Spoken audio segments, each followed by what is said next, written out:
Sadgurunath Maharaj Ki Jai, and welcome to Jagadambe Reads Mahabharata77.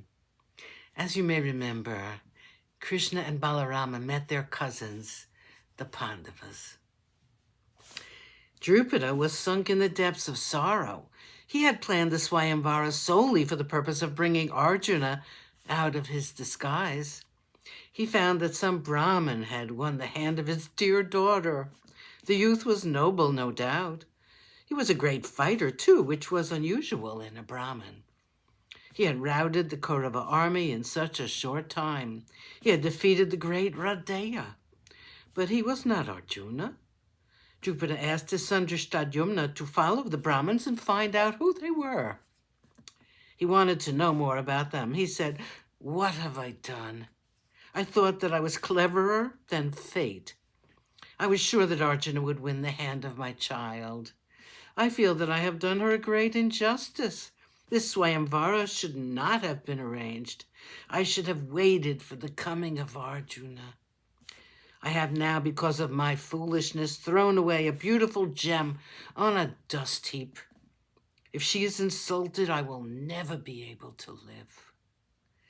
Drishtadyumna comforted his father, who was lamenting thus, and said, "Father, do not give way to despair. I feel that something wonderful is about to happen for us. I cannot define it. I will follow these Brahmins and find out who they are and where they come from. Please do not worry about my sister. She is sure to be happy with the young man whom she garlanded today." Drishtadyumna followed the Pandavas at a distance. He stood outside the house and, seeing without being seen, watched and heard all that was happening inside. Evening drew near. The 5 Brahmin youths went out and came back with alms that they had collected. They gave it to their mother. She spoke to Draupadi. "Apportion some of it for Brahmins who may come in search of food. The rest should be divided into 2 portions. 1 portion should be given to this dark young man. He's always hungry." A tender smile lit up the face of the mother. Draupadi hid a smile after looking at Bhima, who was so embarrassed. Kunti continued, "The rest should be divided among all of us." Draupadi did as she was bid. Drishtadyumna looked at her as she ate the alms for which these men had begged. He saw that she was very happy. She did not look sad or upset. He was surprised to see the happiness in her eyes and the smile that lurked at the corner of her lips. The sun had set. Still, Drishtadyumna looked on. The young men now spread kusha grass on the floor. They lay down to sleep. Kunti lay down at the head, and Draupadi lay down at the feet of these men.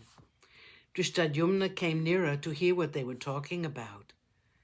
Their conversation was strange. It was not the talk of Brahmins. They talked about arms, weapons, astras, and the like, as though they were quite at home in those things. Drishtadyumna was quite sure that they were not Brahmins. He was so very excited. He went back to the palace. He went to his father and said, "Father, do not grieve. They are not Brahmins." He related to his father all that had happened in the house of the potter and added, "I have a feeling that they are the Pandavas. I saw an elderly lady whom they all hold in great honor. I think she is Kunti Devi. The young man who won Draupadi must be Arjuna. The other strong man who uprooted the tree and fought with it must be Bhima. They have disguised themselves well, but once the doubt came to my mind, I thought that I could recognize them. I'm sure it was Bhima I saw there. I think it was Yudhishthira who defeated Duryodhana.